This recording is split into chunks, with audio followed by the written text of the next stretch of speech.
Okay, so meditation. What is it? Why is it good for you?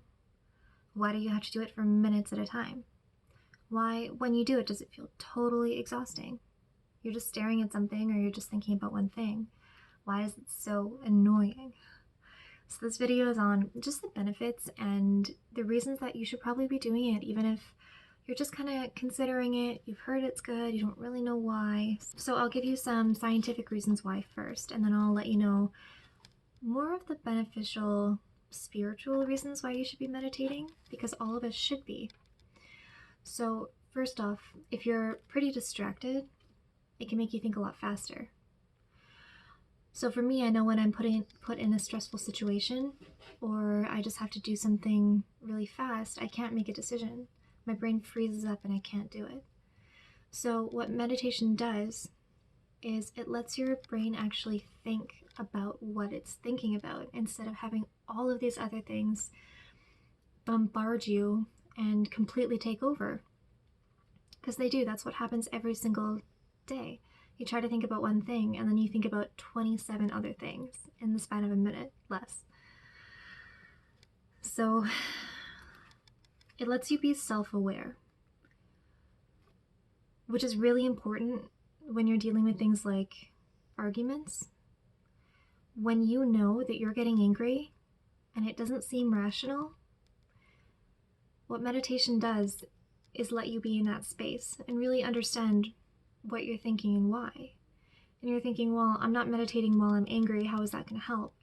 It actually trains your brain to be a lot more calm, and you can be a lot more introspective and reflective.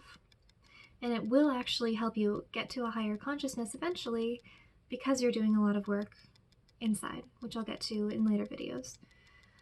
So if your mind is kind of racing, it's pretty hard to get to sleep.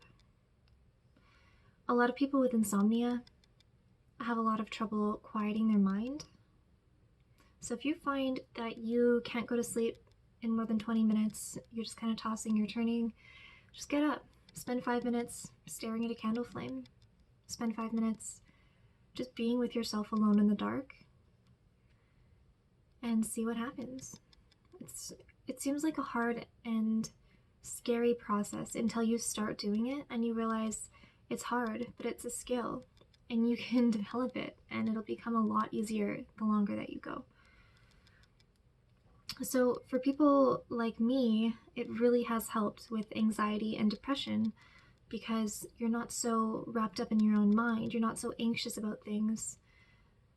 You can actually contemplate them when they come instead of just freezing up and being in your own mind and feeling trapped and not knowing what to do.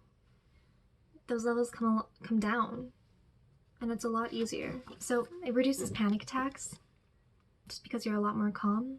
You don't let yourself get up to that level where you're going to get a panic attack. And it improves a lot of stress-related symptoms, which can be blood pressure, inflammation, things like that. And there's a lot of easy ways to get into meditation. So if you're like, well, I don't know how to just kind of sit there and stare at something, that doesn't sound fun. There's apps like Headspace. There's apps like just the ones that you download and you follow a ball and you breathe up, you breathe in when the ball goes up. You breathe out when the ball goes down. And so that lets you focus on one thing and you're not just like, how do I do this? What do I do? Like, all these things are bombarding me. They're not. You just have to focus and take a second and just breathe. So breathing is a major part of meditating as well. And there's amazing steps that do different things for you when you do different breathing techniques. So it's something I really do encourage you to try, along with guided meditations. Look those up on YouTube, because if what really stresses you out is just being there by yourself and not knowing what to do, something that really helped me out was getting a guided meditation, because they're going to say, this is what you should do, this is what you think of right now, and then you follow along and it gets a lot better and easier the more that you do it, and you're not trapped inside your own head again. They're saying, breathe in now, that kind of stuff. So it's a lot easier, but you do have to do it regularly to get the benefits of it. So if you do it once, then you wait 5 days and you say, oh, I should do this again. Even if you do it for 20 minutes straight, it's good. No meditation is ever going to be bad, but you do need to do it continuously in a habit for it to really give you what you need it to do, to really calm you over the long term. Because it does, it changes your emotions over the long term permanently. When you keep meditating, it really changes the structure of your brain. It increases the signals in the left side of the prefrontal cortex, and that actually controls positive emotions. And then it decreases the signaling in the right side of the prefrontal cortex, which is actually decreasing those negative emotions. So if you do it for long enough, you really are going to be a happier and more productive person. So just give it a try. Do a 2-minute meditation. Even if you don't get much out of it, just stick in there, because what have you got to lose, right?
When you keep meditating, it really changes the structure of your brain.